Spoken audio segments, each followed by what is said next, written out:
Hey guys, before we get to the episode, just want to address something. In here, we spend a while talking about the fact that Adam Cole has been the NXT champion for like over a year, and I think we say something like, well, it's clearly just going to go on forever. Well, it turns out that on the very night we recorded this, he actually lost the title to Keith Lee, and of course, we weren't watching because we were busy doing this show, but just wanted to point out that we recorded this before that had happened. Enjoy the show, everybody. Thanks for making us look like assholes, Adam.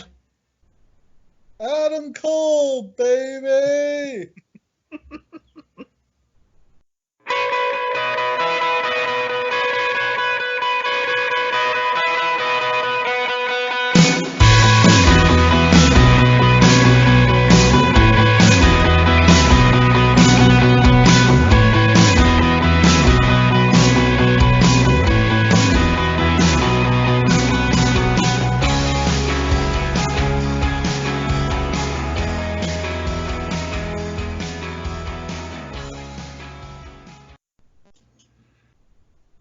Hello, everybody, and welcome back to the Lawcast. This time, we're going back to cover NXT's shining moment. It's NXT TakeOver Brooklyn, and it's the one time everything was right with the world. Cush, how much fun did you have revisiting this one? Just going back and revisiting myself from 5 years ago and how hopeful and how happy and how full of joy to be able to watch and enjoy wrestling I was. A much younger Cush, even though I was still in my 30s, a much younger Cush really, really, really loved this show. More optimistic, less Oh, cynical. absolutely. Just think of like the fuckery that's happened in the last 5 years. Maybe unprecedented in the history of professional wrestling. In the How history of shitty the a 5 year world. period, yeah. Back then, we thought the future was amazing, and this was it. We were the future was now. We were watching the future. We were watching what we had always wanted from WWE, weren't we? From wrestling in general, to be honest. WWE's production values, but the stars from the indies. Everything we had ever wanted. Yeah. It's fitting that in Greek, nostalgia literally means the pain from an old wound. It's a place we long to go, but we never can. Like, this is that place we wish we could go, and we'll never be able to. And there's a lot of wounds here, ladies and gentlemen. As we go through the show, it's going to be a whole lot of, man, remember how cool that seemed like it was going to be? Well, 5 years later, he's out of the business and everything sucks. So many missed opportunities. Oh, just nothing but. Sad to see how many of these people, like none of these people ever got as over on the main roster as we expected them to. We're going to try not to turn this into an ultra mega bummer, because that's not really the purpose of this podcast or of us talking about this show. And this is, I tend to think the Brooklyn 2 is the climax when it's like Nakamura and Joe and the Revival and DIY, but there's a very compelling case to be made, and I know that you normally make it, that this is the climax of NXT. This is the moment that it was at its highest, and it only went down from here. And you feel that when you rewatch it. It feels special. Oh, it was. And I'm a little biased, because I was actually at this show. I think this is the very first time we're reviewing a show that one of us was actually at. We have only cumulatively, as a duo, I think we've only attended like 4 pay-per-views ever. Yeah. Like, so it's real hard. Brooklyn 1 and Brooklyn 3, and you were at All In, right? Yes, and I was at All In, and that's I was at a Ring of Honor pay-per-view too, and I think that's it. Count. I was gonna go to Vegas for Double or Nothing or whatever the AEW show this year was gonna be, and then the fucking coronavirus came. Well, yeah, that did not happen. Here's the funny thing: is that Law and I were both gonna go to Double or Nothing in Vegas, and not only were we both gonna watch that show, that was gonna be the first time we'd ever met in person. But hey, COVID's a fun thing. Something else happened instead.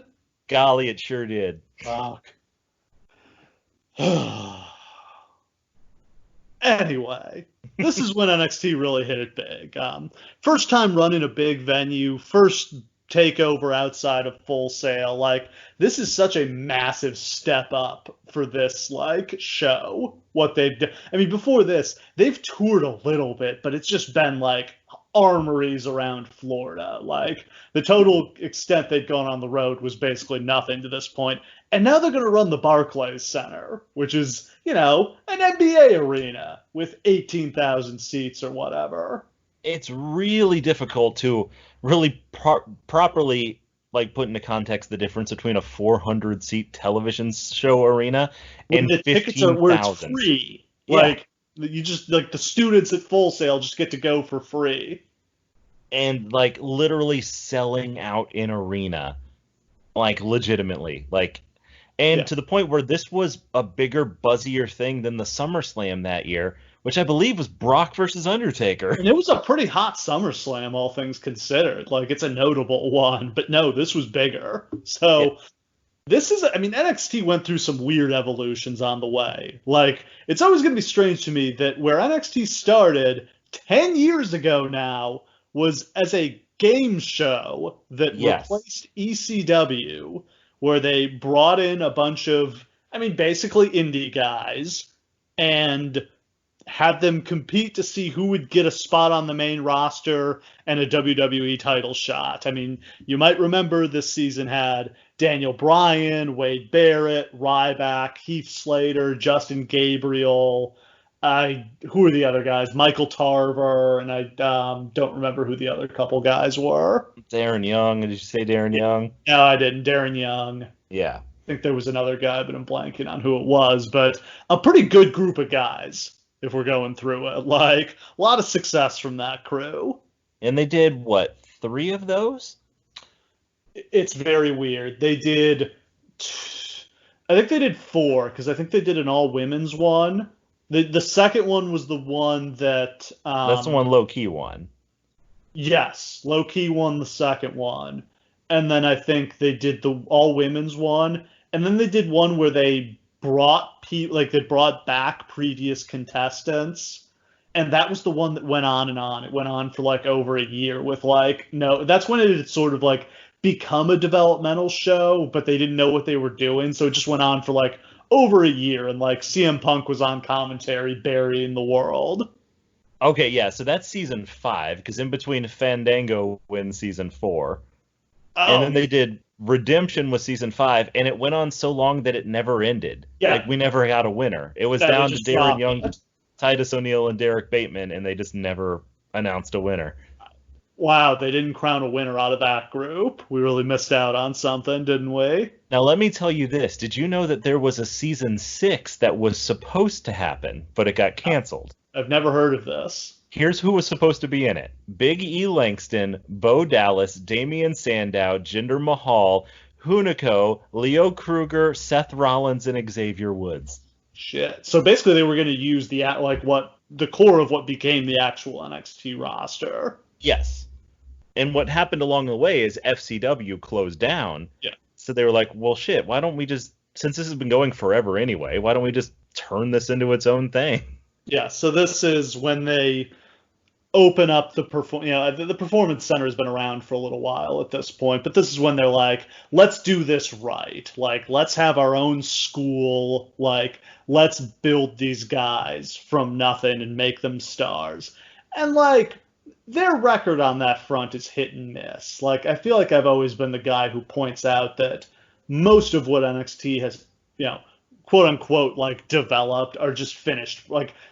Guys who were 90% finished, and they just gave them the finishing touches, Kevin Owens and Sami Zayn and Shinsuke Nakamura. There's a lot fewer success stories of guys they took from scratch and built into stars, right?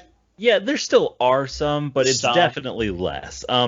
Pretty much mostly their entire second generation. It's Charlotte and Bray Wyatt and second generation stars. Really, their women's division is what you could point to mostly, because those are all people. There was no women's division before NXT. NXT made that a thing. And there's always your Enzo Amores. There's guys that they made who didn't necessarily succeed at the next level, but for the most part, yeah, NXT was never quite the bastion of churning out talent that your OVW or even FCW were. Most of the NXT talent that has gotten called up hasn't worked out for a variety of reasons. And that's a large part of why we are in WWE where we are right now, is the future came and just didn't work out. They just kneecapped basically every single guy who got called up here. Yeah. So when that happens, I mean, what the fuck are you supposed to do? 5 years on, all right, now all the veterans are gone. Who's carrying the company? Oh, it's those NXT guys who never got over. Fuck. So, pop quiz. Who was the first NXT champion? Well, that was Mr. Seth Rollins. Yeah! That's a good one compared to Jinder Mahal, who he beat in the tournament final to win the title. Also, I was certain when I watched that. By the way, when NXT first started, let me just be clear about this. There were only like 5 of us who were watching it. It was a rotten product. It was despicably bad. Most of the talent they have weren't even close to finished products. Seth Rollins was not Seth Rollins. Nothing even remotely like it. He sucked. Everybody hated Tyler Black. Yeah, he was still Tyler Black. Now he's reverted back to being Tyler Black, right? Yeah, basically. That's God's last gift is basically what he's running now. I don't want to get into that. We said no bummer, Steve. But yeah, basically that's what it was. Is that like it was a very bad product. If you had ever watched FCW itself, which was a place that was good for development, but very, very bad to watch as an actual wrestling show, this was a lot like that in the beginning.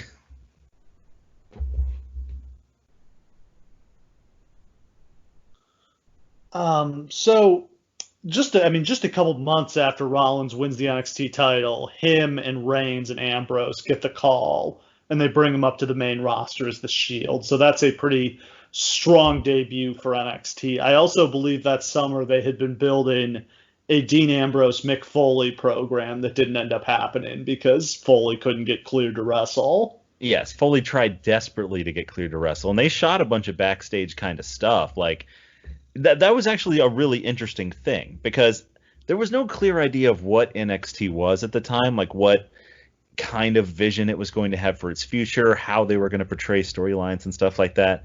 So Moxley took it upon himself to literally like follow Mick Foley around with a camera and be like, look at this fat motherfucker, I'm going to kick his ass. Yeah, so it just kind of bops along for a year and a half. The first time it really did something big, and I think the first show I remember watching was they were the first live broadcast on WWE Network, just like a few days after the network launched. They did their big show called NXT Arrival, and like really the whole point of this was just that they wanted to test the capability of the network to do a live broadcast because they didn't want the first time they did a live show to be WrestleMania. So they did this much smaller scale, lower stakes NXT show. And I think there were some technical hiccups with the broadcast, but overall it was a success. And it must be said, too, that NXT had a lot of lucky breaks along the way. A lot of times where they really needed like a dramatically great performance in like a very important spot, and they got it. Like, for example, for most people, the first seconds of NXT they ever saw was Cesaro versus Sami Zayn, which is an unbelievably great match. That's the very first match on Arrival. Oh, yeah. It kicks ass. And so if that's your first impression, you're going to stick with it and stay interested, right? And that's basically what happens. Main event that night, Adrian Neville beat Bo Dallas in a ladder match to win the NXT Championship. Part of the reason it was so hard to enjoy NXT early on was Bo Dallas. Holy shit. That was the NXT champion. They went whole hog on Bo Dallas. Was Dusty Rhodes a big Bo Dallas guy? Yes, he was. Yeah. Dusty Rhodes is largely responsible for Bo Dallas, but also he's pretty much responsible for Bray Wyatt too, because those were Mike Rotunda's kids and he wanted to take care of them. So he worked personally with both of them. You know, 1 for 2 is not a bad batting rate here in wrestling. Yeah, and if you're talking about gimmicks, like, if you really think about it, Bray Wyatt has Dusty Rhodes all over it. Yes. Yeah. A couple months later, they ran another special called NXT TakeOver, and that branding, of course, stuck, and now they've done, 30 of them. I don't remember what they're up to. It's a lot. It's a whole bunch. Yeah, I mean they were quarterly, and now they were getting to the point where they were just about every other month. But pretty good discipline they showed to not do them monthly. I mean, this is where they've settled into their groove of like they've got their 1 hour TV show, and their 1 hour of TV is just old school wrestling TV. It's squash matches and promos, and then they do their big show every couple months, like very conservative traditional wrestling booking. I've always thought that one of the biggest indictments of the way WWE's done modernly their television is NXT, which literally their television is some of the most boring shit in the entire world. But the only thing it's designed to do is build to the part that you pay for. So like you watch these like boring squash matches and you boring promos and it's like okay. But after like 8 weeks of it, you get to TakeOver and suddenly everything is a hot storyline. Yeah. And that's what it's meant to be. Everyone's over. Everyone in the whole company is over. Because that's all it is a mechanism to get people over. And you shoot like one angle a week. Yep. And each angle is big because of that, because you don't have an angle in every single match. And the show's only an hour, so you're not spending forever with it. You don't see everybody every single week. Maybe you get a quick little promo from somebody one week. But yeah, Kevin Owens and all the other stars are not having to have a match every single week on the show, so they're not getting overexposed. And that means basically every match you put on is fresh. Like, you're never beating any match into the ground. Like, the idea, you could do, I think the closest to beating anything into the ground they came in the early years was like Joe and Nakamura, who wrestled like 5 pay-per-views in a row, but people didn't get sick of it because they almost never interacted in the meanwhile.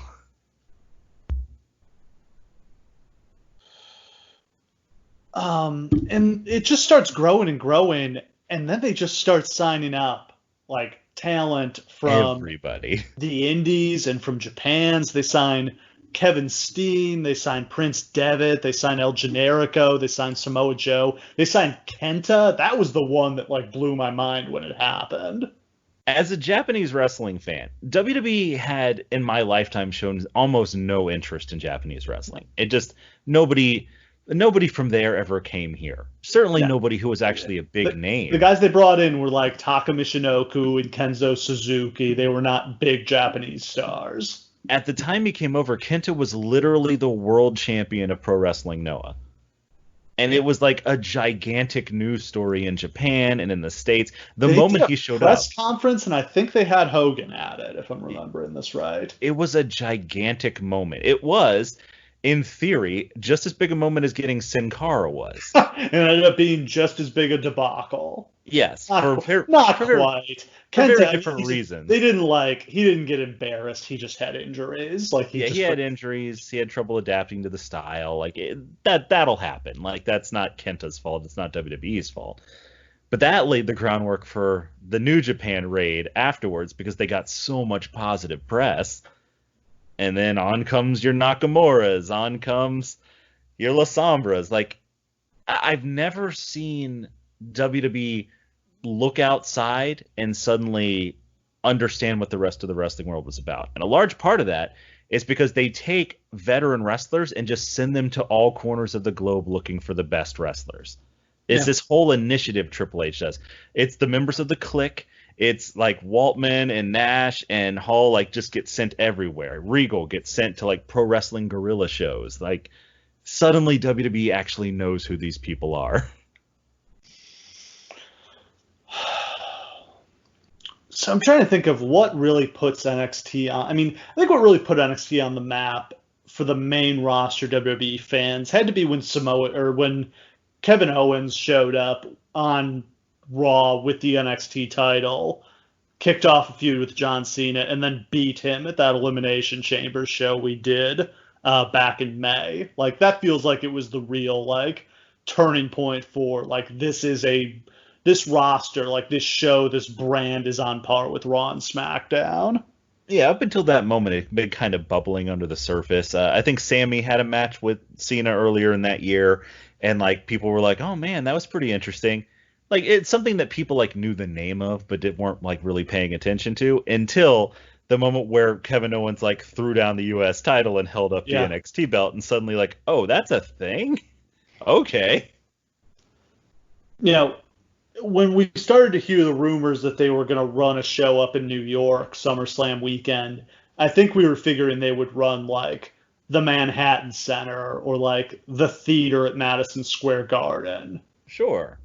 You know, I mean, that's, again, they hadn't run a venue that was really bigger than 400 people, at least not for a televised yeah, product. the only thing I can think of is they did a house show WrestleMania weekend this year, and I think they probably did 5,000 people or something like that, and I think like a $250,000 gate because the tickets were pretty expensive. That was the one that like they ran over time, and I think Vince like paid out of his own pocket to keep the show running. That's interesting. That was a fun thing. It was probably Vince was enjoying himself. It's probably the first NXT show he had ever seen. And we've gone this I'm only far. half kidding when I say that. We've gone this far without saying the words Triple H yet. Yeah, I mean, we should point out a lot of this becomes the training ground for Triple H for him to learn how to run a wrestling company so that he can take over for Vince. Like, there's a very clear point. In the beginning, this is a Dusty Rhodes operation. Yeah. They shut down FCW, and when they open NXT, they basically just give it back to Dusty and have him run it just like he was running FCW, basically, just with the Performance Center. There's a definitive moment, and I'm not exactly sure when that is, that Triple H is sent down to be like, go learn everything you need to know about how to run a wrestling product from top to bottom. I want you involved in every aspect of everything. I want you involved in the music and the camera work and the Performance Center, everything. I want you to treat it like it's your own wrestling company, just like Vince's dad had done when he sent him down to DC all those years before. Prove to me you can run a promotion. A little more glamorous to be running this instead of the fucking Cape Cod Coliseum or whatever. Yes. But, like, that's the idea, right? It's like, prove you can do it before I even think about handing you the reins. And, like, Triple H begins to shape it in his image in a very real way, and it's a very positive way.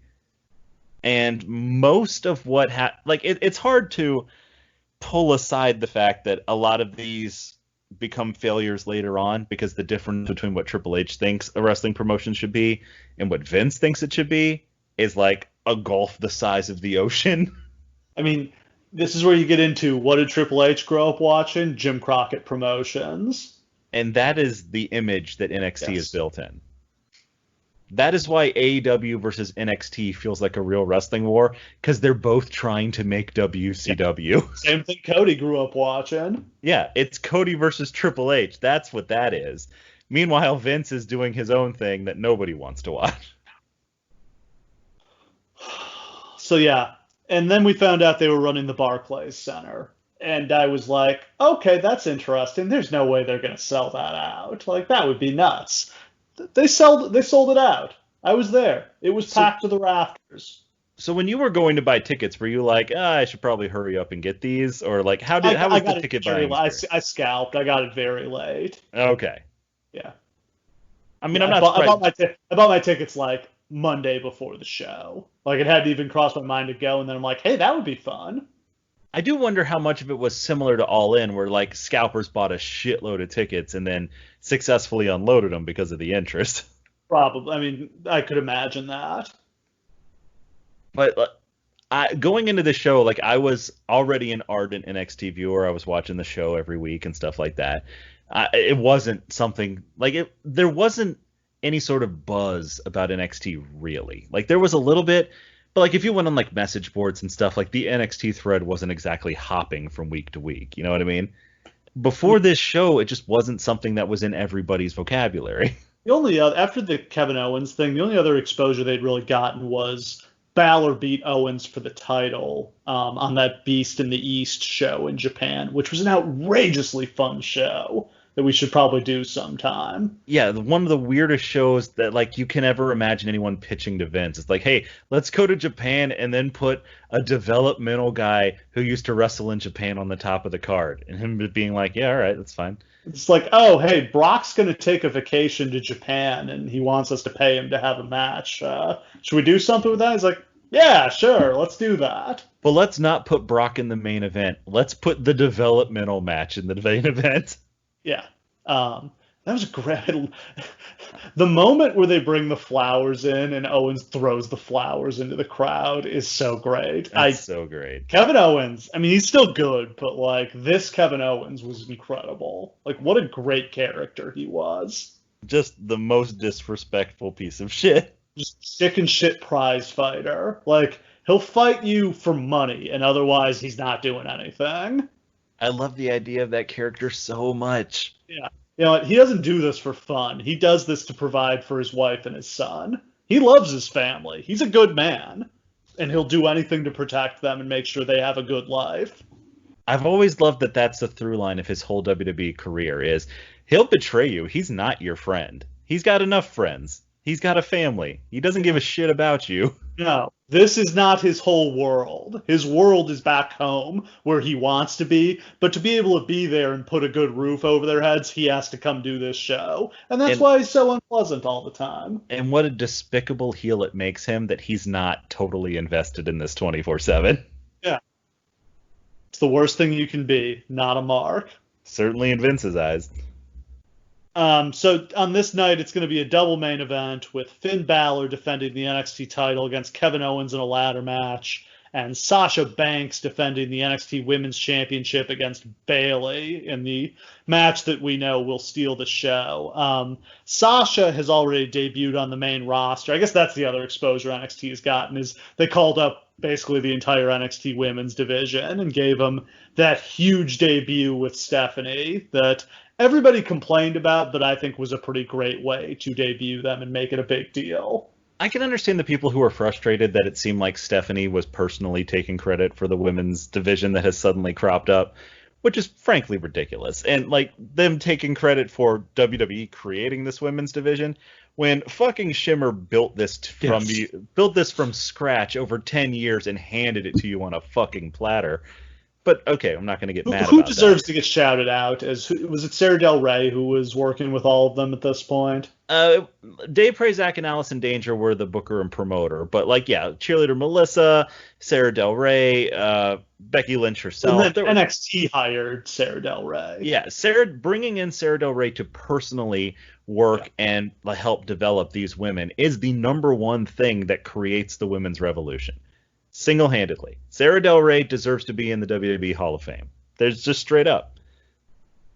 And she's still there doing it right now. That's why there has been absolutely no, they're not cranking out stars quite like the Four Horsewomen. But if you look at the show now, all the top talent are the women. That has never stopped since she got there. She's turning random ass people, managers, models, anything into amazing talent. So they brought up Becky Lynch and Charlotte and teamed them with Paige in what they initially dubbed the Submission Sorority, until someone Googled that and found out was a adult website. Do you think they Googled it, or do you think Jim Cornette called up and was like, "Hey guys, I'm really into that Submission Sorority." So then it became Team PCB. God, these stables were awful. I mean, that's the misfire is and then they bring in Sasha too, and they're like, oh, well, let's put her with the only non-white women we have, and they'll just let's make a black people stable. Yeah. And we'll call it Team Bad. That's good. Dangerous or deadly. I don't remember what the D stands for. Yeah. It's not good. It's such a weird idea that not only did Stephanie McMahon come out on television and say, all right, we're going to start caring about women's wrestling now, and also, I'm just going to announce what stables everyone is in. Yeah. Oh, okay. These people who have no association with each other are going to be together. You've just never seen WWE so literally go out on television and be like, these are the people you need to care about. Don't worry about anybody else. These people. I mean, they got huge reactions, especially Charlotte. Huge. Yes. There had been a hunger for women's wrestling growing under the surface for years. Yeah, this is the year we had to give divas a chance thing. It had been building to this, and it was big when they brought them all out at once. Yes, the full-on martyrdom of the Bellas and Paige and AJ and Caitlyn for the previous 4 years.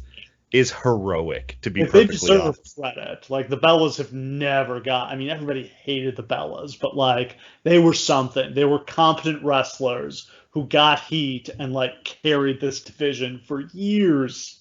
Them creating Total Divas to keep that Yeah. division relevant is the only thing that kept it from being dismissed completely. Like there wouldn't be women's wrestling still probably if not for Total How Divas. many wrestling fans did Total Divas create? So many. There I think to this day, I think at this moment right now it's like on par with Raw in Yeah. viewership. Now that Raw has sunk so much, I think there's roughly as many people watching Total Divas as Raw. Yeah, the people watching Total Divas were not the people who were watching wrestling before. Or if they were, it was the people who wrestling wasn't aiming itself at, like young women and older gays and like just that demographic that WWE had never even remotely tried to take any advantage of. And like, thank God. And what that created was just like there was a thirst from those people like, well, let's watch them wrestle then. Like, that would be fun. Yeah. So yeah, I mean, a great time for NXT, and like it's already, I feel it already feels fleeting because like we know this is going to be it for Owens. Like he's been doing double duty all summer, and like he's not going to be able to keep doing that, so he's going to be just on the main roster after this. And Charlotte's gone; she's not on this show. Becky wrestled on the like she had a match that she taped for the next NXT before this, but Becky is going to be gone. Sasha's going to stick around to wrap up her feud with Bayley, but she's out of there too. So like their roster is already getting raided. Now it's going to turn out they're going to be able to produce another generation of stars because they've already signed Samoa Joe and Bobby Roode is coming and Nakamura is coming. So like they're going to be able to put together the pieces, and they end up putting Sami Zayn back in NXT because he got hurt and it wasn't the right time for him to debut on the main roster. So they're going to be able to keep this going for a little while longer after this. Yeah. And there are maybe like 4 or 5 times in NXT history to this point where they've done this, where they've just been like, all right, this is the climax of this generation, and we're just going to have to completely rebuild from scratch. Twice they've succeeded, and twice they've failed horribly. That sucks. But you We're really feel like currently watching one of the times it's failed, as Adam Cole has been the NXT champion for over a year, and I don't think anyone cares. At this point, it's been 402 days. That's 109 days more than the second longest NXT title reign. So there's that. But yeah, Adam Cole, baby. but this is the first time that we really knew that that was coming. Like, well, okay, everybody's getting called up. All the women are leaving. It definitely feels like Finn's not going to be around much longer. It feels like, all right, the Vaudevillains winning the title was sort of the end of that generation of the tag division. And then, like, new tag teams start pouring in, like, right, literally the next month, where, like, the Authors of Pain start coming in and TM61 and all this other stuff. DIY start getting pushed. Yeah, it's like a whole new generation's about to begin.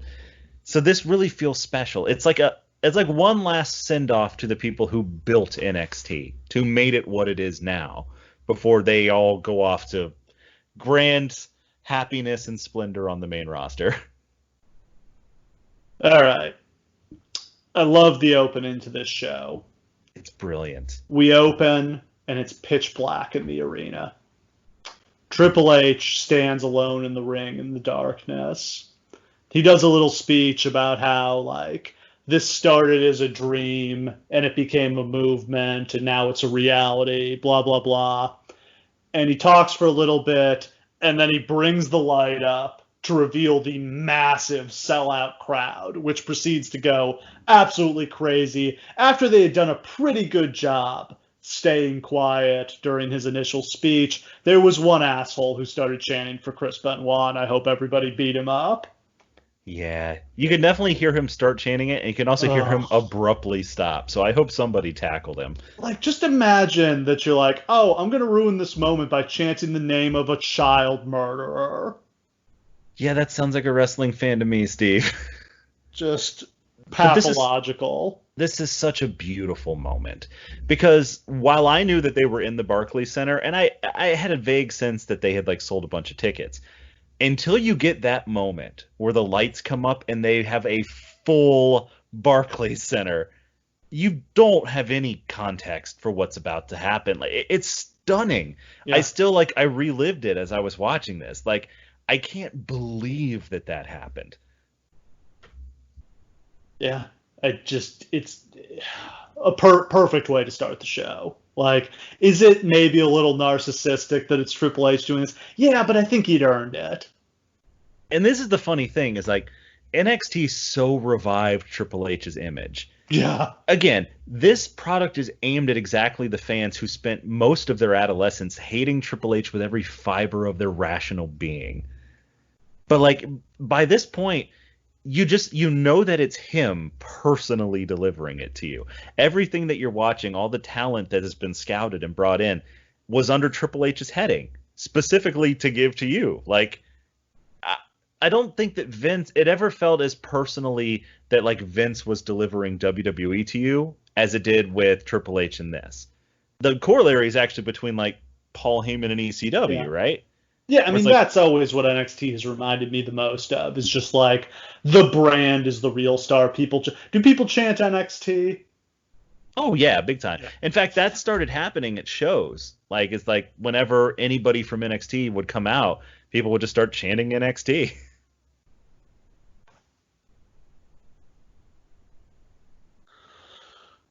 Then we go to the intro package, and then we've got the opening match. I guess I forgot to do my thing I always do, where I say, to get into the show, it's Saturday, August 22nd, 2015. We're at the Barclays Center in Brooklyn, New York. Sellout crowd of 15,589 on hand.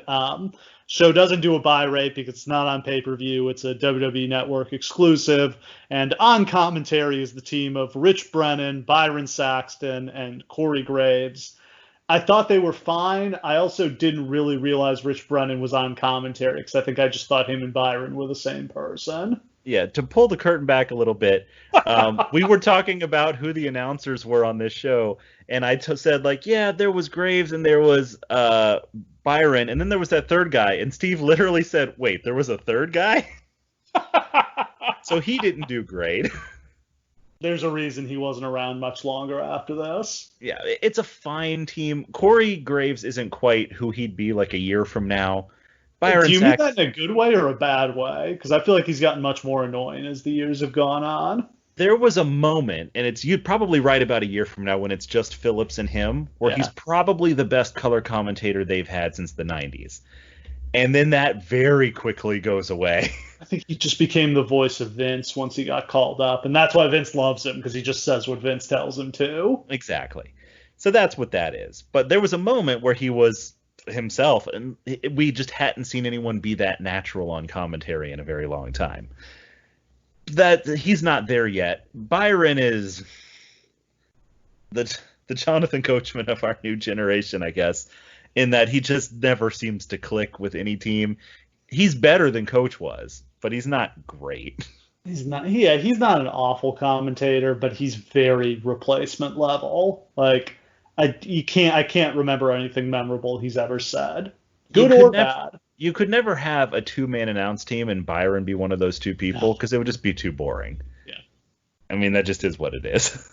God, somewhere around this time, they had a four-man commentary team on SmackDown. That was an abomination.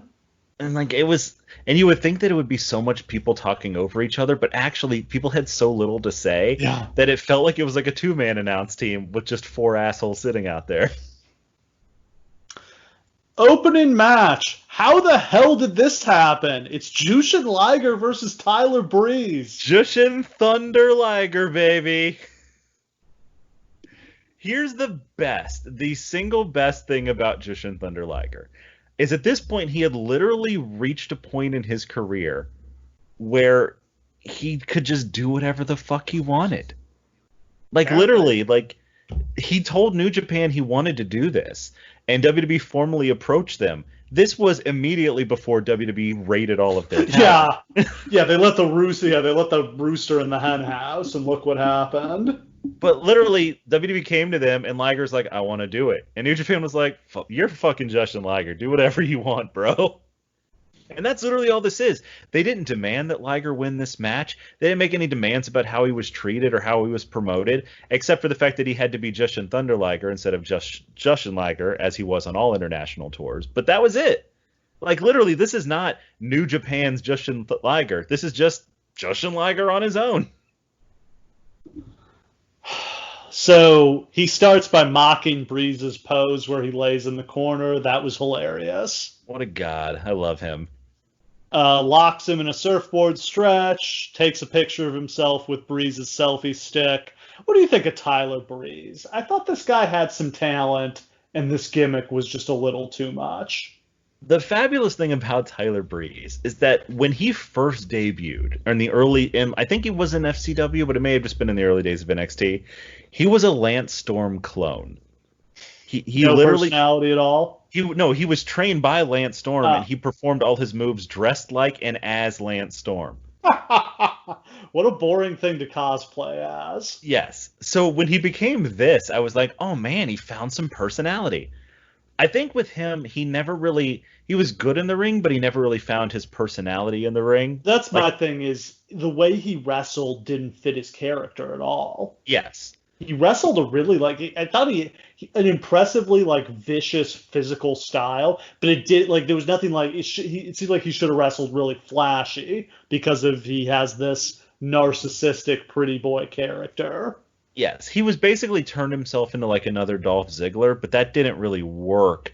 Especially his character was super lazy and vain.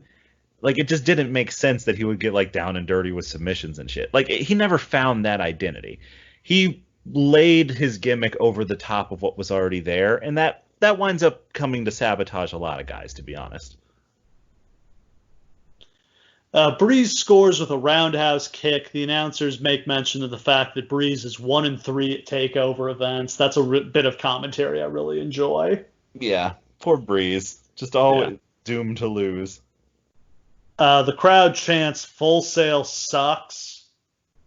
Oh, that's what they were chanting. Yeah. That's right. Okay. So this was the first TakeOver outside of Full Sail, and the Full Sail fans were rather salty about that, and they would boo every time Brooklyn was advertised on the shows down there. Because it's not like a lot of people were going from Florida, where the tickets were free, up to Brooklyn to pay for the show. So this was not necessarily the normal NXT crowd. Liger comes off the top for a splash, but Breeze gets his knees up. Liger fires up. He hits a palm strike. Breeze bails out to the floor, and Liger hits a somersault planche off the apron. Liger then hits the Liger bomb and gets the pin. Fun opening match. Really enjoyed that. Yeah, absolutely loved it. This is about as lazy as I've ever seen Jushin Liger wrestle in a match. Yeah. This NXT winds up being a really good venue because a lot of people wanted to wrestle just one match in WWE just to see what it was like. And that's really what Liger wanted, is that he had wrestled literally in every other significant promotion of any size that had ever existed. Before he hung it up, he just wanted to wrestle here one time, and he got to do it. Yeah. There's, not as, notable, but, Jericho went down there and did a match. I think RVD went down there for a match. There was a decent amount of that where guys from the main roster, clearly volunteered themselves to go work with the young guys. Because it looked like fun. Yeah. And, you can't overestimate how much guys, especially once they've been around forever, just want to do something that feels different. That's basically Jericho's whole career, is he just gets bored every 3 years and just goes to whatever's hot. We cut to the front row and see that Kevin Nash, Scott Hall, and X-Pac are sitting there. These crowd cutaways are it's hard to even explain it because it's the simplest thing, but something about this makes these shows feel so cool. Yeah, just and they do this at UFC shows and stuff too, but not quite like this. But basically just hey, look at this cool person who's in attendance. Doesn't that make you feel cool about watching this? Yeah. And they do a good mix of legends, but also new stars who are coming to NXT. There's a moment later in this show where not even Asuka yet, Kana is sitting next to Ric Flair. And I'm my brain exploded. Yeah. I think this is how Lashley came back, was he was sitting in the front row at, it would have been New Orleans a couple years ago. And here's the best part about these, is that, you smuggle the person in, they sit down in the chair, you immediately put them on camera, nobody knows that they're there, and then they can just leave. Yeah. Like, you don't even need to do that much. But, like, you get, like, with the money you would have spent with, like, a debut package of, like, this person's coming, you don't even have to. Just show them in the crowd. The crowd goes wild every time.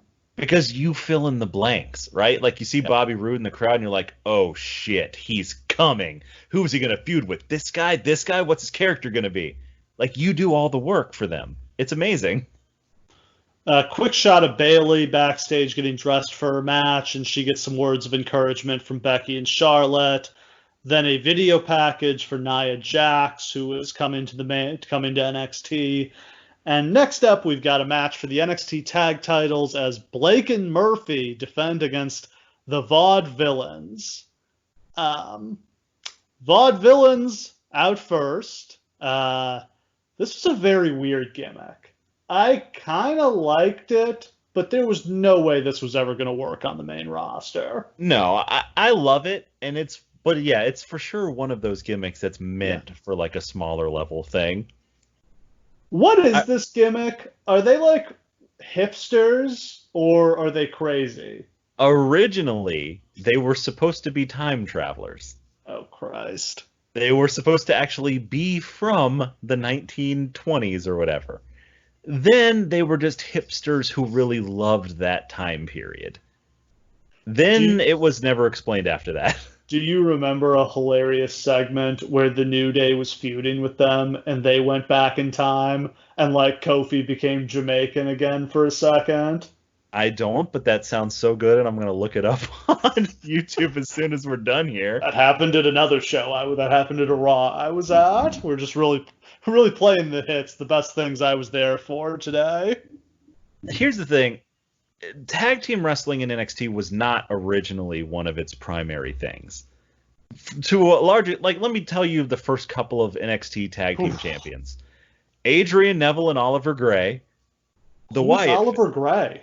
Oliver Gray is Joel Redman. He was a UK wrestler who they cut soon after that.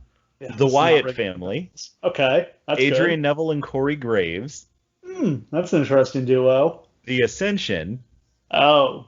The Lucha Dragons. Oh. Okay.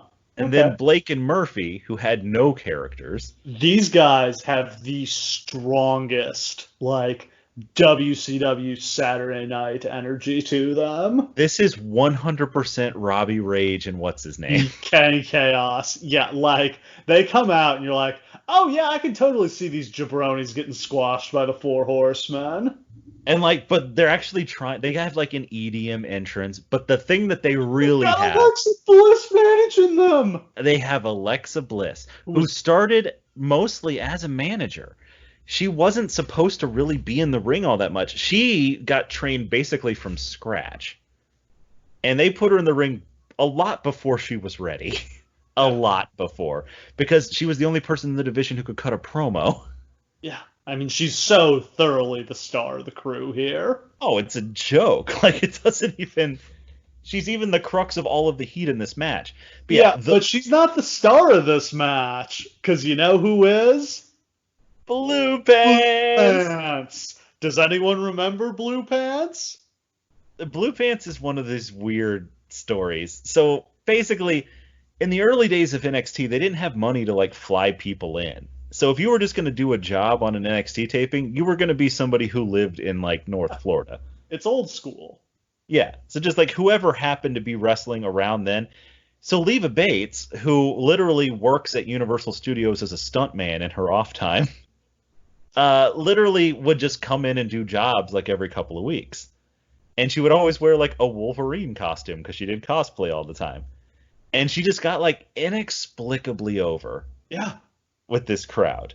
And they just referred to her as Blue Pants because I guess she didn't want her Leva Bates name known as being attached to doing all these jobs is what I would assume. Yeah, she wore blue pants one time. And it just became a thing among that crowd. The crowd spends the entire match chanting Blue Pants City and Blue Pants Rocks to the New Day, like chant tune. She had been gone for months before this. Yeah, and she never, like, I think she wrestles Alexa Bliss after this and is gone again. Did she get heat because she got so over?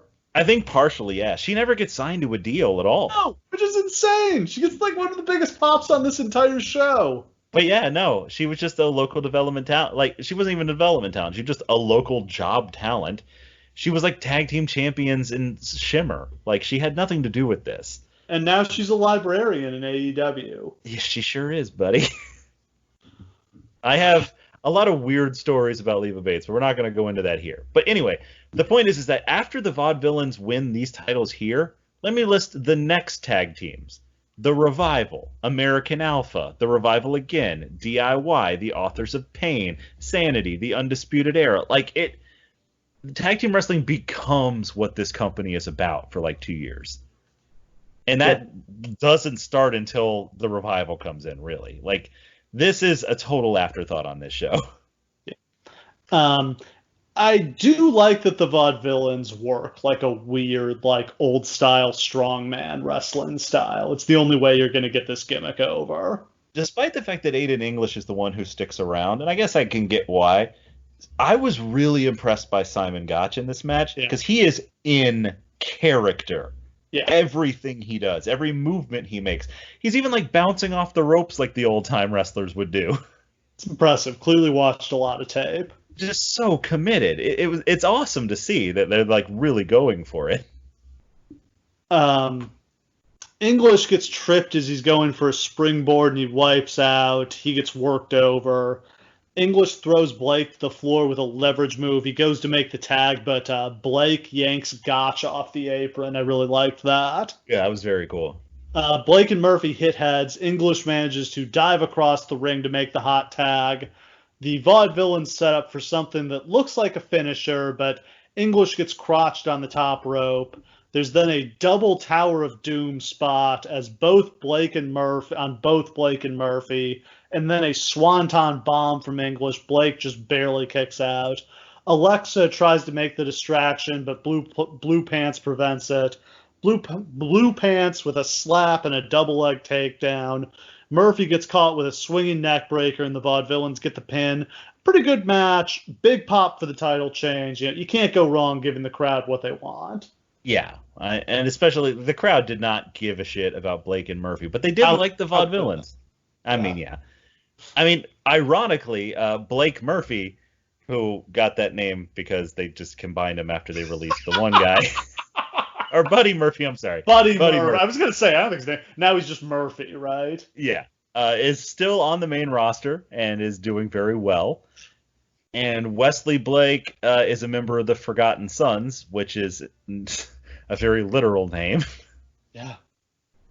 And so they're where they are. Did he get cleaned out this spring with the rest of the roster? Yeah, Aiden English is gone now. And don't know what became of Simon Gotch. Well, Simon Gotch would eventually go on to YouTube stardom as the person in that impossibly often recommended YouTube video where he shoots on Enzo Amore. I have no idea what else he's doing. Yeah. We go to footage from earlier today and see Neville and Finn Balor arriving at the building. Cesaro greets them in the parking lot. They also love these arrival shots. Like, something about this is super cool. They basically do all the things that we always wanted them to do with backstage segments.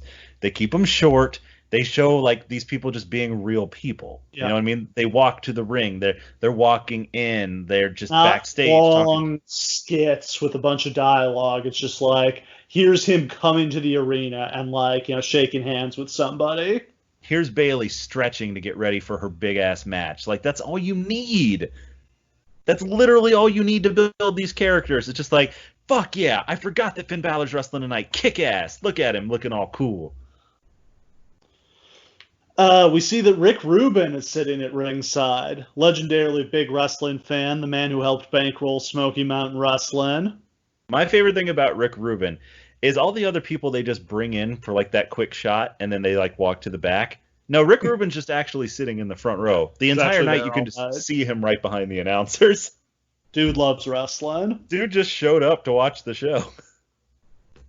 Next up, we've got Apollo Crews making his NXT debut against the Perfect 10, Ty Dillinger. At least Dillinger is a heel here. I fucking hate this gimmick.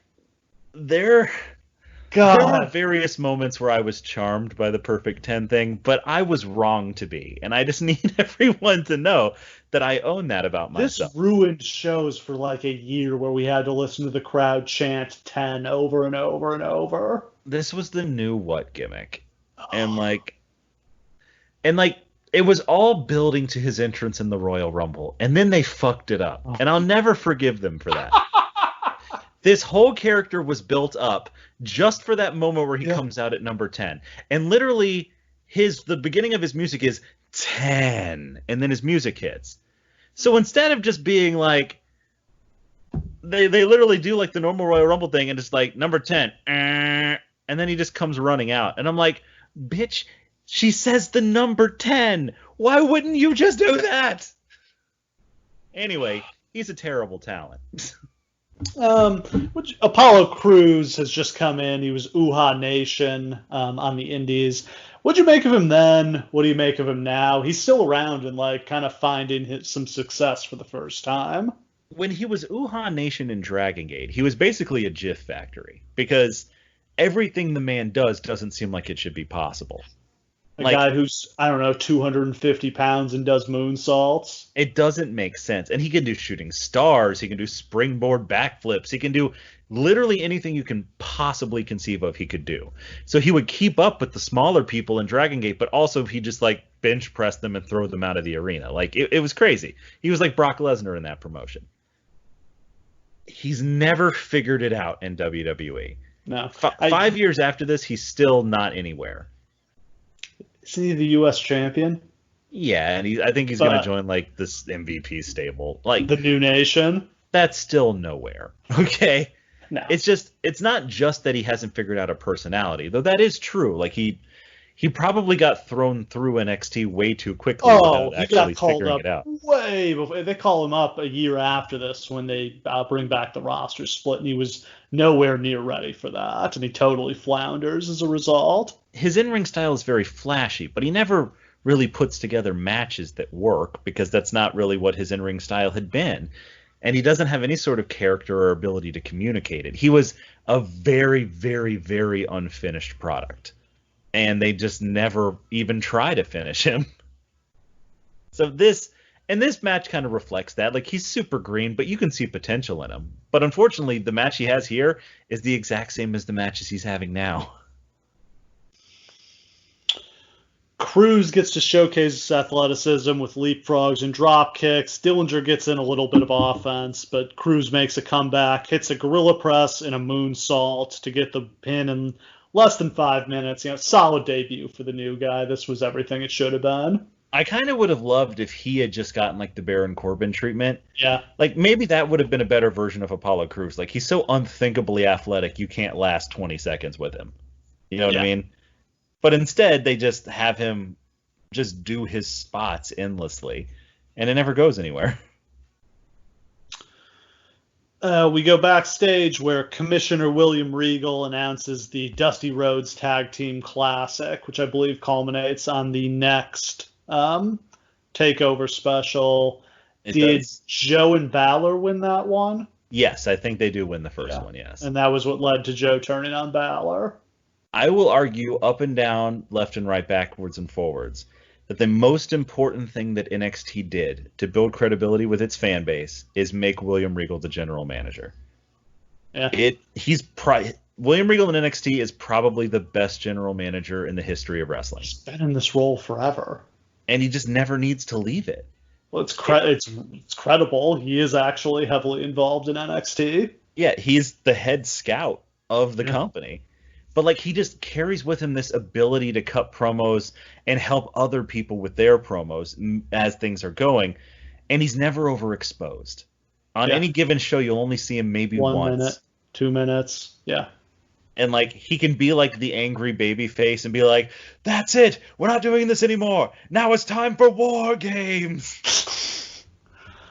I'm remembering this brilliant promo from when he wrestled Cesaro, where he was like, I know that if I was the man I used to be, I could take Cesaro, but I just don't know if I can anymore. But I'm going to give it everything I've got anyway. And then he went and they had an amazing match, but Cesaro killed him. literally, William Regal might be the best promo in wrestling history, and I don't say that lightly. Oof. Hot take. He's just so casually, definitively himself. And he just carries such gravitas in every word that he says. And like throughout history, he never got the opportunity to cut that many great promos. No. One of the only great ones I can remember when he was defending Eugene against Triple H. I will come at you with every ounce of vile venom in my body. And then him and Triple H fight, and he proceeds to kick the shit out of him. Yes. Like, there were moments when that promo even gets to reference the fact that him and Triple H had been a tag team in WCW years before this. Yes. They should have made that into a bigger program, honestly. I don't think they expected it to work as well as it did. And there's a limit to Triple H's stroke. Not even he could get a feud with Regal. Although I think he was going to get a run with him when Regal was King of the Ring. I think that's where that was going. And then turned out Regal was on steroids and got suspended. That's a shame. That was. But like, just every time William Regal is asked to speak, it always works. It always accomplishes exactly what you want it to accomplish, exactly the way you want it accomplished. And to a large extent, that's what's kept NXT moving this whole time. There were periods, like whole year-long periods, where no one in the company could cut a promo. Nobody. No, you wouldn't trust anyone in this company at this point other than Kevin Owens to speak 5 words in a row. So Regal had to carry it, and he would. Then we see the Tough Enough finalists sitting in the front row. Oh my God! This was a disastrous season of Tough Enough. After they had done other people, they had done the brilliant season with Steve Austin a couple years before this. Here they turned it like into American Idol basically, and Hogan was the host initially. But then he got fired because the N-word tape came out, so they had to replace Chris Jericho. Someday, maybe on the Patreon, maybe we'll find a way to just literally watch all the episodes of that first, like, remade Tough Enough, and just, like, literally, like, live watch all of them. That's one of the funnest things I've ever seen in wrestling. I loved it so much. Yeah, you get the two guys, it's down to the two, and we're going to see who's going to get cut. And they get in the ring with Steve Austin, and they have to try to make their case why they should stay. Cut a promo on Steve Austin and make him believe in you. It's such a great idea. I mean, that's what it turned out Steve Austin's, like, niche was. It wasn't acting. It was reality TV. Like, he was a great host. And this is, I mean, he's had a million shows that, like, odds are none of us have ever watched, but they've been quite popular with their audience. Yeah. Why he's not the person who hosts, like, Survivor or whatever, I don't understand. Because he has universal appeal, and he's very good at it. Yeah. Next up, we've got Samoa Joe against Baron Corbin. I think I am on the record as like the world's biggest Baron Corbin hater, so this is where it's a little painful for me to admit that I actually loved Baron Corbin in NXT.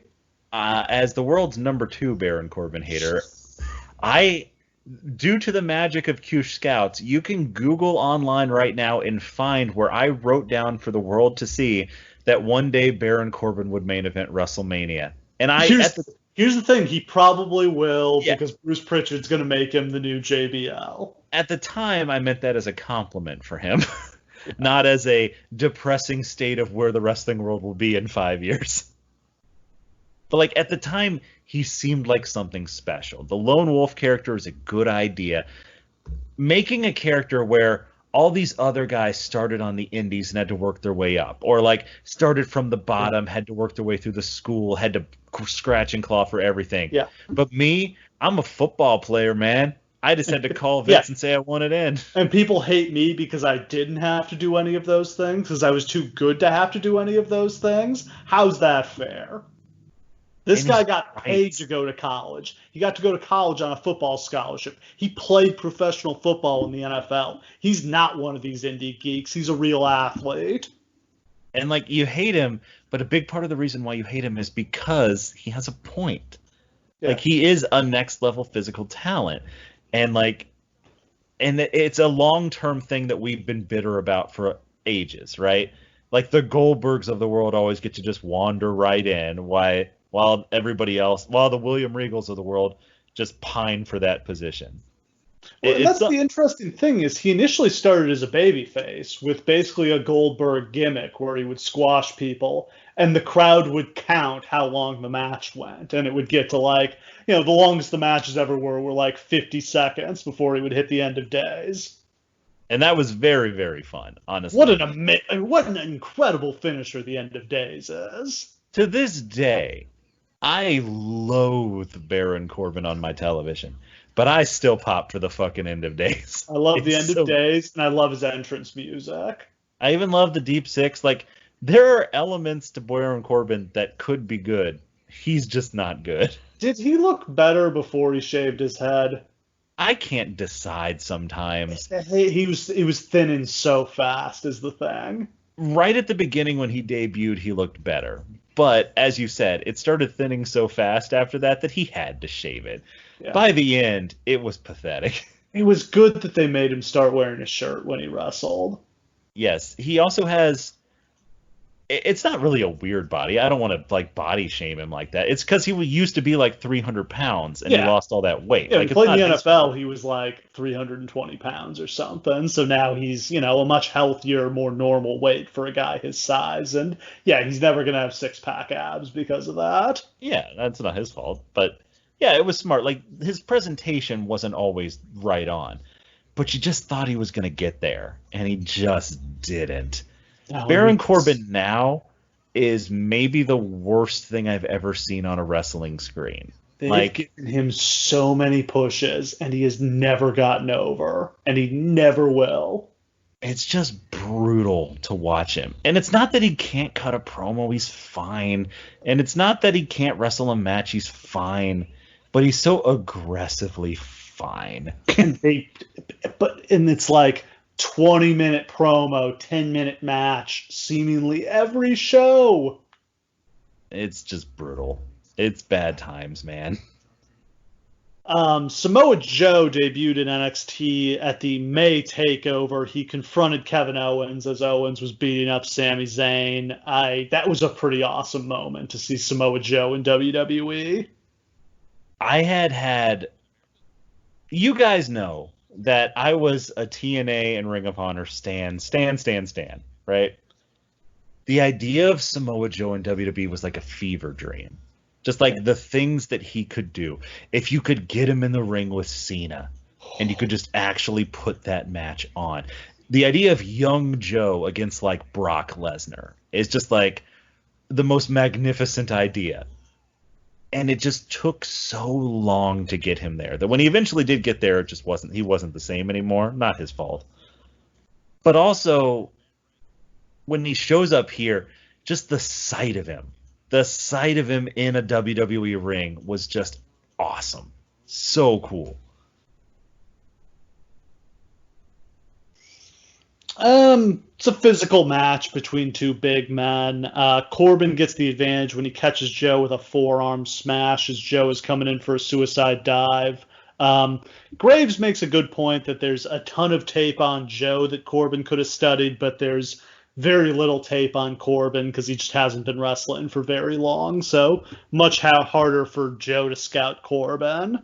That is a very good point. Joe makes a comeback. He, works through a series of submissions, the power bomb, the Boston Crab, the STF, the crossface. I like that series.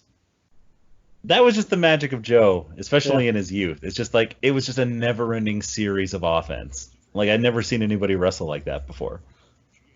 Joe tries the muscle buster, but Corbin fights him off. Suplex from Corbin to regain the advantage. Corbin tries for the end of days, but Joe slips out. Corbin blocks the coquina clutch. He hits a clothesline. He makes a cover. Joe kicks out and locks in the coquina clutch. Corbin passes out, and Joe gets the win. That was a good enough match. Not a classic, but Corbin looks decent in defeat here. Yeah, and the big idea is that they're charging up Joe because the next year is going to be all about Joe. Yeah, this is going to be Joe's playhouse for all of 2016. As well it should be. Yeah. And, There was a luckily, thought that like this, like Joe was never going to come to the main roster and he was just going to stay in NXT. I remember at the time there was like rampant speculation that he hadn't signed a deal with WWE. He'd signed a deal with NXT. So he was never going to get called up. He just belonged to them. That wound up being total bullshit, obviously. Yeah, there was some stuff like that. Also, he was allowed to, they were letting him do outside dates at first. Yes. Like, he wasn't really an NXT talent at first. Yeah. He was just going to do his main roster stuff with them instead of TNA.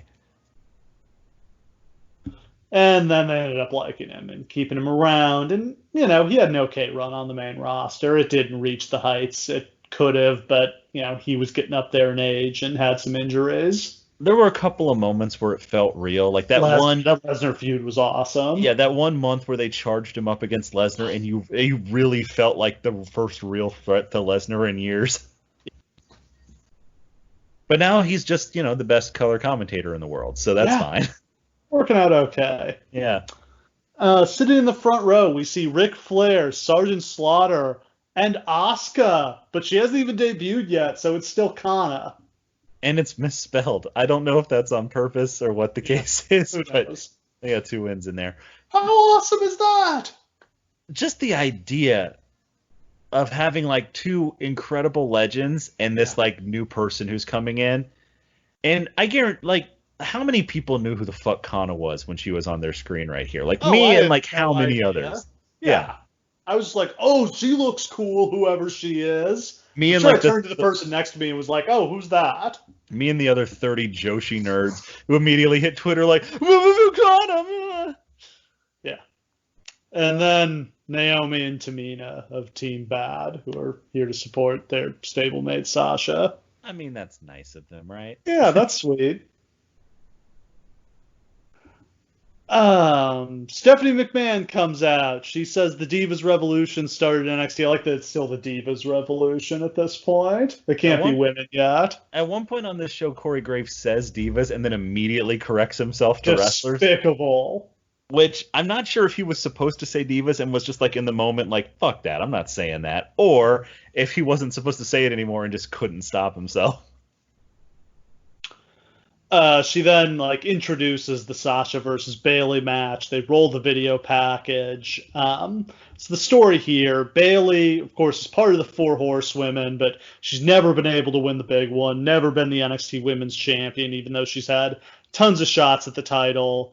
The rest of her friends have been called up to the main roster, but not Bayley. She's had shot after shot. This is her last chance to win the title. Just what a likable character that she's just like, yeah, it kind of hurts to see all my friends up on the main roster and know that I'm not ready for that yet, but I still believe in myself. And she kept getting so close. This is like a 2-year-long storyline where she'd build herself all the way up, get all the way to challenging for the title, and just get knocked all the way to the bottom again. And her friends all betrayed her. Yes, one by one. She teams up with a new person and they immediately betray her and join her enemies. It happened over and over and over. Very Sting-ish. Yes, actually, her whole character is basically just new Sting. Right down to the emo phase. Yeah, which is totally fine. But this character, I once said that Paige was the biggest can't-miss prospect that I had ever seen. Yeah. I think number 2 would be Velveteen Dream, and number 3 would be Bayley. Yeah. Who else appeals to young girls like this? There started to be so many more young girls at NXT shows that there ever had been before, and it was directly traceable to Bayley. This is Hulk Hogan for girls under the age of 10. Which is exactly the market, and we've drubbed this into your heads many times listening to this show. That's the market WWE needs to chase. That's what they're missing. She could have her own cartoon series. It's kind of stunning she never did. She seems absolutely, at the very least, like the female John Cena. A person you can trust, a person who you can put on your kids' merch, on your kids' shirts and send them to school, who they can be their favorite wrestler and they can watch all the time, and it's nice and they're friendly and they reinforce positive things. That's exactly the character that you need. It seemed impossible to fuck up. And it also seemed like the easiest thing to translate to the main roster. is just the idea that, like, this is a not genuinely nice, good person who's there for your kids, and she's going to overcome the odds. And they blew it. Blew it so hard. But by the time we get here, this is such a special moment. Because we kind of all know coming in that Bayley's going to win this match. Of course. Sasha's gone. She has to. Everybody's gone. There is no women's division left after they all go. No. It's basically Dana Brooks, Emma, and Bayley are the last people left. Thankfully, they're bringing in Asuka. Yeah, they're bringing in Asuka. They're bringing in Nia Jax. We have more people coming. But, like, so we all know that this is Bayley's moment.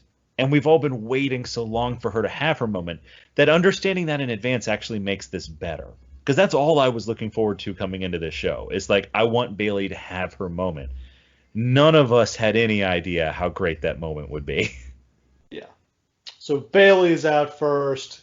You know, big pop for her. Love this entrance. Love her music. Everything about her presentation is absolutely perfect. All the way down to the tassels and the ponytail slung to the side. Like, everything about her is uncool but adorable.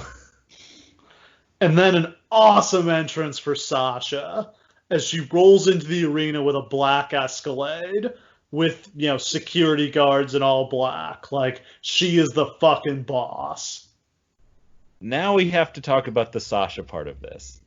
Because they blew that too. Oh my God. There was a moment, probably about 9 months from here, where Sasha Banks is the most over person in wrestling. Like, during the Charlotte-Sasha feud, Sasha's the star. Sasha's a next level star. Sasha's they kicked off the new era of Raw with Sasha winning the women's title. And people, like, were crying in the audience. It mattered, and she was the face of this. And then what happened? Oh, they beat her in her hometown in that Hell in a Cell match. And then they beat her again, and again, and again. And because she was feuding with Charlotte, she was never allowed to win on pay-per-view. No. So she would win on pay-per-view and immediately drop it back to Charlotte. And then do you remember how Charlotte's pay-per-view streak ended? How did it end, Steve? She lost a fatal four-way match where she didn't get pinned. After Bayley had beaten her for the title on Raw, because we assumed, oh, well, Charlotte can't lose on pay-per-view because they're doing this pay-per-view streak. So they screwed up so many moments, like for this Charlotte pay-per-view streak, that they never paid off. Yep. And, yeah. And that's where we are now, boys and girls. The only star left in the women's division is Charlotte. Charlotte has killed everyone else. She's just like Eater of Worlds. So, like, this moment where we're going to talk about how special it is between Bayley and Sasha and how they single-handedly add credibility to this women's revolution, just remember that, because they both get fed into the Charlotte machine and die. All cheers for Bayley, a mix of cheers and boos for Sasha. There's dueling "Let's go Sasha, let's go Bayley" chants. Bayley starts fast. She hits a springboard elbow drop while Sasha is in the Tree of Woe. There's a Sasha's Ratchet chant, which is quite despicable. Yeah, that's not great. That's fucked up. Wasn't great then, when that was still a fairly new phrase-ish, sort of. Yeah, definitely not good now. They struggle over a superplex. Sasha ends up kicking Bayley's knee out from under her, and Bayley tumbles down to the floor. Sasha is in control for the next few minutes, and she just works some vicious holds. Like, this is what was so good about these women's matches, was how, like, simple and old school and psychological they were. Just lots of holds, lots of body part work, just straight fundamental wrestling. And this is the Sarah Del Rey influence, because Sarah Del Rey made most of her money in the business wrestling men. And she was always very credible doing that. And this is exactly why. This was that style. How do you portray yourself as credible when you're 5'2" and 100 pounds? You viciously destroy people on the mat. When you get them down, they're all the same size on the mat. You just use leverage and hurt them. And that's why it never felt weird that Sasha would win wrestling matches, even though she's literally like the size of a So toothpick. tiny. Yeah. Because she would just be so vicious when she got you in something. And it would just work. And like, yeah, that's a trait that all of the women who came out of NXT have. And that's a trait that the people who didn't come out of NXT, like your Natalias, for example, never did have. And that's why you can tell the difference. The difference between the style of the women that you think of as like good and the ones that are bad is that influence. Sarah Del Rey's influence. Sasha drapes Bayley on the ropes and hits a double stomp to the gut. Just a brutal, brutal move. Jesus. Like, I know she doesn't weigh that much, but still, if a baby did that to you, you wouldn't be walking right. Bayley makes a comeback. Sasha cuts her off by wrenching her arm across the ropes. Bayley is recovering from a broken hand, and Sasha rips the brace off her hand. She then puts her hand in the steps and crushes it by kicking the steps into her hand. I love that move. Like, there's zero risk to it, but it seems like it would hurt like hell. Yeah, those are the things in wrestling that I really wish people would spend more time on, is the stuff that doesn't actually hurt you, but looks awesome, rather than the stuff that definitely does hurt you that doesn't look that great.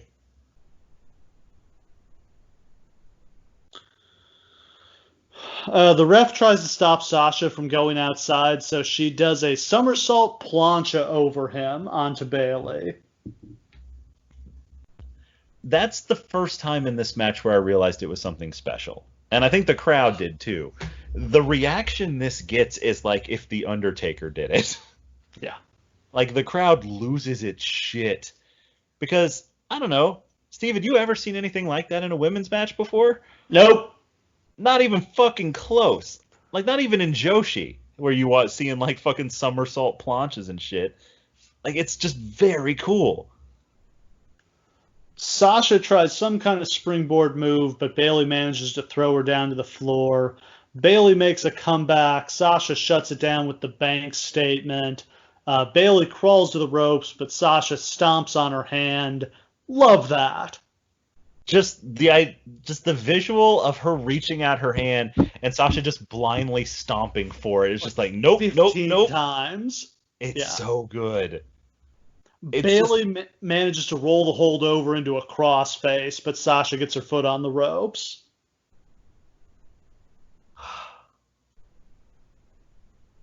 Bayley hits the Bayley to belly, but Sasha kicks out at 2. Bayley sets Sasha up on the top rope, tries for a Frankensteiner, but she slips and just crashes and burns. I don't think that was part of the plan. I think Sasha was supposed to have like shoved her, but it didn't come across super well like that. Sasha comes off the top rope with a double knee drop, but that only gets 2. Bayley hits a reverse Frankensteiner off the top rope, and then the Bayley to belly to get the pin. What a match. That last moment, let me paint you a word picture here, okay? Because they get up and they're jostling on the top rope. Previously, I think the biggest spot in like female WWE wrestling history was like, I don't know, maybe the time that like Natalya splashed somebody through a table. Like, it's not, high spots were not something that was done in women's wrestling. So you generally have absolutely no idea what's going to happen. And she does the poison Rana. She climbs up there and she just spikes Sasha so perfectly. Like, if you did this 100 times, you could never hit it that right. She gets up. The very first thing she does is she fixes her ponytail because it's come loose. Like, I mean, fucking, that's like her pulling down the strap. That's her like, it's time for business. Runs over, grabs her, hits her. I'm sure in that moment so much energy is running through her because this is such a special moment for her. Yeah. That like she picks up Sasha and like literally like plants her on the back of her head. She goes so hard with the Bayley to belly. And she pins her. And the sound of everyone counting to 3 is some of the biggest I've ever heard. Just like an explosion. Everyone was so ready for this moment. And I think a lot of us were so afraid it wasn't going to go the way it should go. And instead, Because, Sasha sticks around for another TakeOver match after this, so they could have been like, oh, Bayley's going to get one last shot. And, like, that would have been too much, because this was the moment. And instead, just that catharsis in the moment of, like, it's finally Bayley's time, they finally paid this off. And then the moment immediately after, where the other 4 horsewomen come down to the ring and they all hug together because they're going to launch a new generation. It's as feel-good a moment as feel-good moments get. Yeah, very much like a Daniel Bryan WrestleMania 30 moment. And I can't undersell this. This was, at that time, probably the best women's wrestling match in the history of North American wrestling. I mean, has anything beaten it since then? I don't think it has. I have a different opinion of some of those Sasha Charlotte matches than maybe some other people do. It also may not be the best. I know, like, Ayoko Hamada and Sarah Del Rey had some absolute fucking barn burners in Shimmer. But, like, in terms of being important, this is probably the most important American women's wrestling match of all time. Because if this hadn't delivered the way it did, I'm not sure Vince is sold the way that he is. Like, they're already doing the women's revolution. How much of that is just to shut up people who have been demanding it? Yeah. Because they had been, especially since WrestleMania. But with this, there's just something here. And they never stop going away from it. They're obsessed with the idea of Bayley and Sasha together. They've been together for 5 years now. And it's because of this match. They will be eternally linked together as the two people who put on basically like proof. They created the evidence that women's wrestling could not only be a main event, but could steal the show on a pay-per-view, which it maybe had never done before.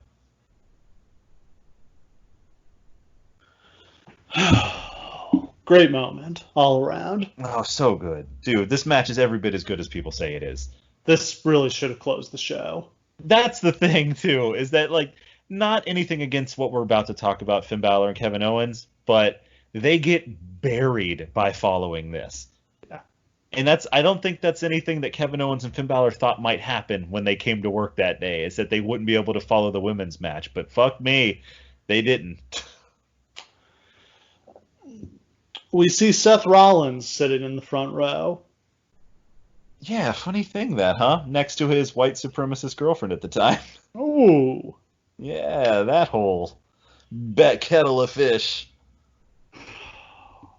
They replay Triple H announcing that NXT will be touring the UK this December, and that the next TakeOver, not the next TakeOver special, but the TakeOver special in December will be in London.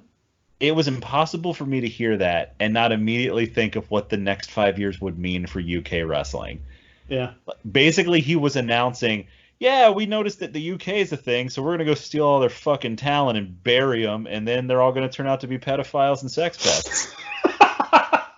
Man, 2020. What a time. Video package for Owens versus Balor, and it's time for the match the world has come to see for the NXT not really a world championship, for the NXT championship. It's Finn Balor. It's been defended overseas at this point. Like, it got defended in Japan. It did change hands in Japan, that is true. There you go. It's Finn Balor versus Kevin Owens in a ladder match.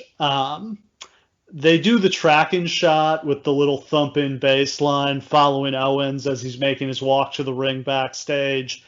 NXT does all the little touches right. Every little thing. Like, they don't have the money that the main roster does. You can tell. But, like, whoever's producing this stuff, and I don't know whether it's, like, Triple H individually who was just like, hey, you know that moment I really loved is when Shawn Michaels walked to the ring at Survivor Series 1997. Hey, I was there. Yeah, see? Yeah, let's just do that thing that me and Shawn did. That was pretty cool. But it's literally... It's not just wish fulfillment in delivering us these indie guys, and it's not just wish fulfillment in that it's the kind of promotion we've been waiting for, but I swear to God, it's like they took a checklist of all the things in wrestling that I had been missing and just turned them into a promotion. Balor out second. He's in his demon persona.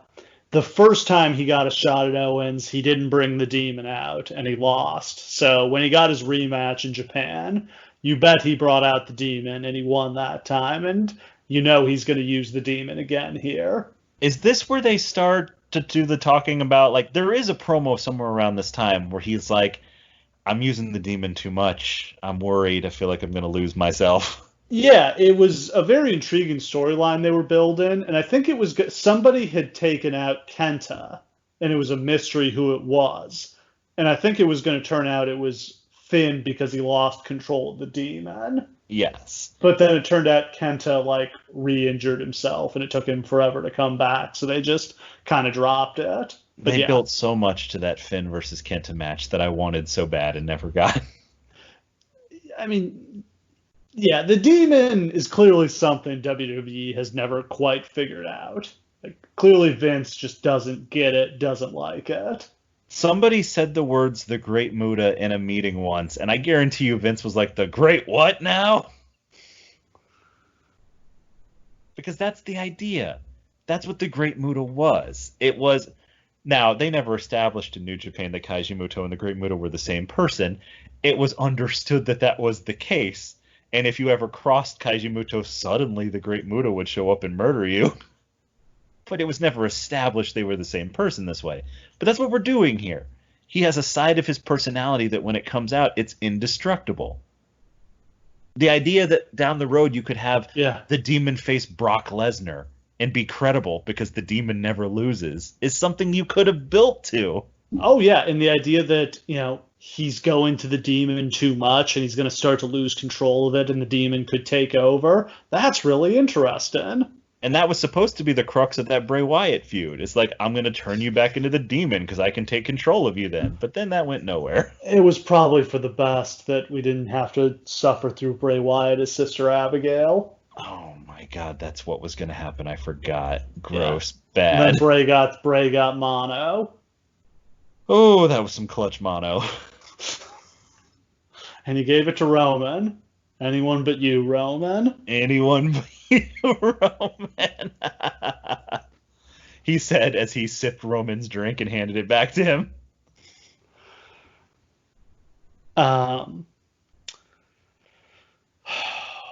Owens starts in control. He hits a big senton. Balor hits the double stomp, and Owens rolls out to the floor. Owens recovers to hit a cannonball in the corner.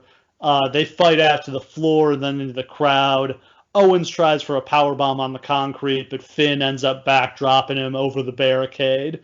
Finn jumps off the barricade, but Owens catches him out of the air, runs him into the barricade, and then throws him, just chucks him over the announce table. That looks so cool. Yeah. Owens picks up the ladder, but this has given Finn enough time to recover that he stands up, like runs, jumps, runs across the announce table, and jumps off it with a drop kick. Do you think that the Demon's wrestling style was different enough from Finn's? No, I never noticed any difference. Yeah, that always bothered me too. Cause like, it did kind of seem like he should have a different moveset as the Demon, right? Because Muta's deal is that when he was Kaiji Muto, he was a technician. He was athletic. He would do flips, everything, the good stuff. When he was Muta, he was trying to mutilate your face. Yeah. He was trying to scratch your face off with a spike. Like, that's what that was. Yeah, I think that's probably a legitimate criticism. The Demon was never, like, vicious enough or high impact enough. It just kind of felt like Finn Balor. Yeah, I agree.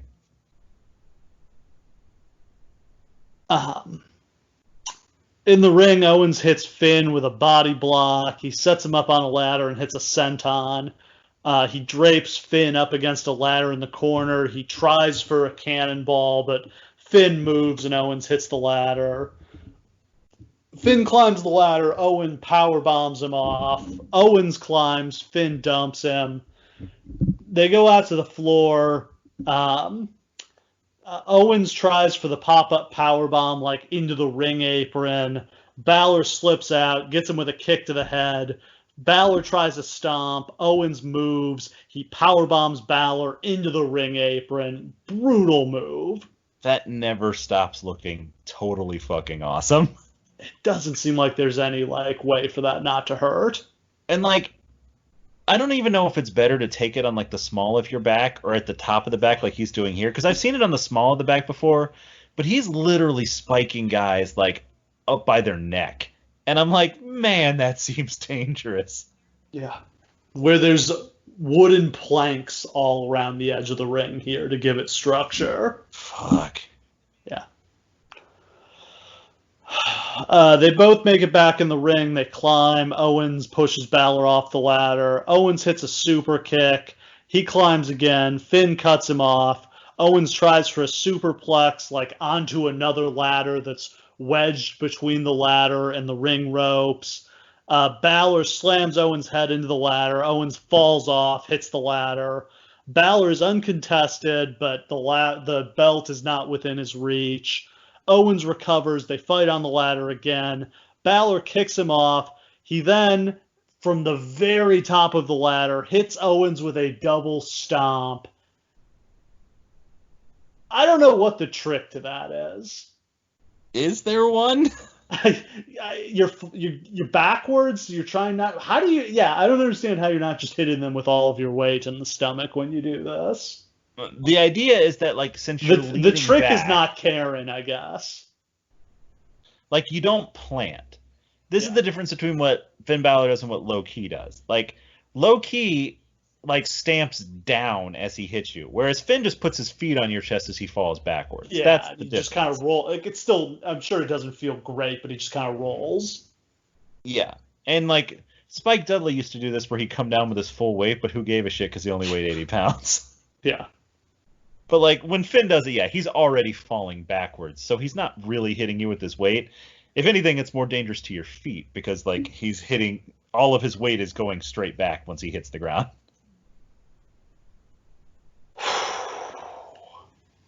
Balor climbs the ladder, pulls down the title. He retains. A good match. It wasn't amazing. I wouldn't rank this as like one of the best ladder matches I've seen. They were smart and they didn't do anything too dangerous here. Yeah. Again, if this weren't the main event, I would think of it a lot better. I don't know that they set out to really steal the show or anything like that, but they had absolutely no chance after the Bayley Sasha match. No. And it didn't need to go 22 minutes. It really did. It was definitely a little long. There was this drag. There were a few times I was like, oh, this is when he's going to do the double stomp off the line. No, it wasn't. Yeah, because that's the only thing about this match I remembered.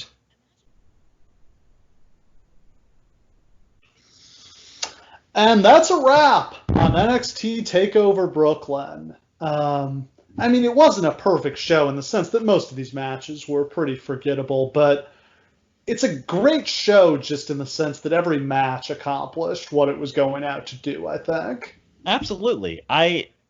It was such a wonderful trip down memory lane. It really was. And especially, it was wonderful to remember just a less cynical time. Like, NXT now certainly isn't what it was then, but it will always, that brand will always have a certain appeal because of the credibility it built up with its fan base here. And maybe that's part of the reason why we always go back to Raw and why we don't care about SmackDown, is because if you have enough great memories, you'll just always give something a second chance. I'll always tune back into NXT if I hear like a big cool thing is happening. That's not necessarily true for like 205 Live, you know? Yeah.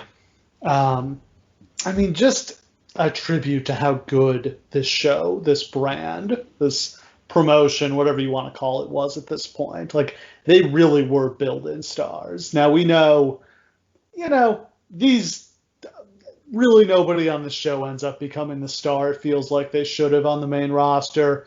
It turns out okay for most of them. They made a ton of money. They got to work main events. I'm sure they're just fine, but this did not become the revolution I think we were hoping it was going to be. Yes, we genuinely thought that, man, in like 3 years, the whole company is just going to be flooded with such incredible talent that they couldn't possibly ruin them. That was inexplicably naive of us to believe. Yeah. But it still felt really wonderful to believe it. Vince McMahon's ability to ruin things, unparalleled.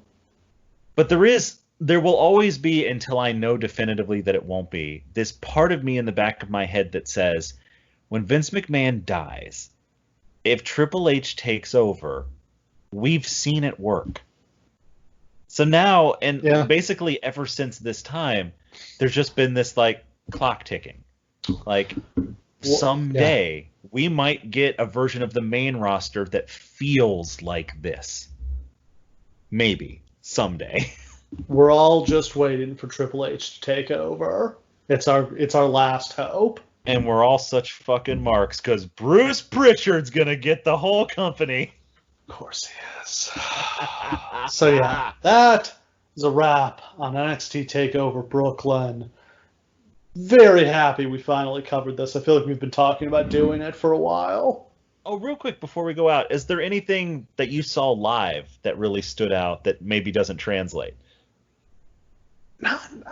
Not really. I feel like everything made it on the show. I mean, the Triple H thing was really cool. So he came out before the show started. He came out to his music, got a huge pop. We were all bowing down to the king, and he did a promo like, thanking the fans and all that. He did the, are you ready? And then he's like, okay, guys, so I've got this idea, and everybody back there thinks it's crazy and it's never going to work, but I want to try it.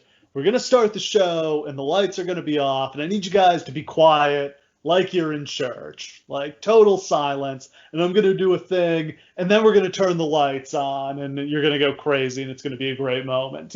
Can you do that with me? And I'd say 99% of the people in the crowd went along with it, but the 1% did kind of ruin it. Chris Benoit! That motherfucker. Steve personally found him in the parking lot after the show.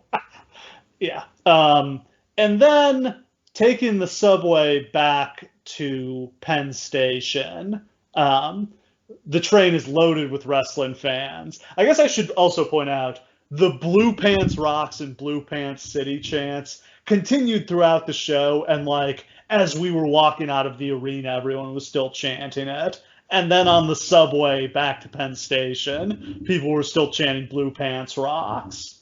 Boy, they probably should have signed her, huh? It's really nuts that they didn't, but I mean, even in NXT, the ultimate sin is getting over when they don't want you to. There's only one original sin in WWE, and it's changing the plan. Yeah. So yeah, I think everything else pretty much made it on. Nothing else dark segment wise is popping out to me. Got it. Say one day I'll have my perspective about something similar, because we will obviously cover All In at some point. It's probably the most recent wrestling event that we will cover, because it's probably the last really important wrestling show that happened. Yeah, I mean, some of the other AEW stuff has been important since then, even if obviously they've been stuck in a coronavirus induced rut for a few months here. Yeah, but there's just something special about going to a show that really matters, and you feel like history's being created around you. Doesn't happen very often, but you got to experience it here, and I got to experience it there. Yeah. Good time. Hell yeah. Next week, we're going to have a less good time, as we're going to cover WCW Bash at the Beach 1999. Oh. We have done almost every Bash at the Beach. I think there's maybe 2 left we haven't done, so here's one of them. This is from what I would say is mid-apocalypse WCW. We stopped doing Bash at the Beaches for a reason, guys. Yeah, I mean, this is when it hasn't quite totally collapsed, but they're well on their way to the Armageddon that's coming the next year. Tell the people what they'll get, Steve. Are you excited for the world title changing hands in a tag match? Oh, you know that I am. What about David Flair versus Dean Malenko? What the fuck? How about a sub-main event of Roddy Piper versus Buff Bagwell in a boxing match? Why does Roddy Piper love boxing so much? Roddy Piper loves boxing. Motherfucker loves to box. Hey, once boxed Mr. T, he's credible. I think there's like one good match on this show that's like Benoit and Saturn against the Jersey Triad. That sounds like it would be good. Oh boy, this is going to be one of those shows. Oh, it's a mess. Like, I mean, you watch it and you can pretty much understand why Eric Bischoff got fired like a month later. Yeah, there's a reason why we did NXT Brooklyn here in the middle, because this whole summer has just been like crap ass show after crap ass show. Yeah. So we wanted something good before we just jumped right back in. So yeah, all that and more next time on the Lawcast.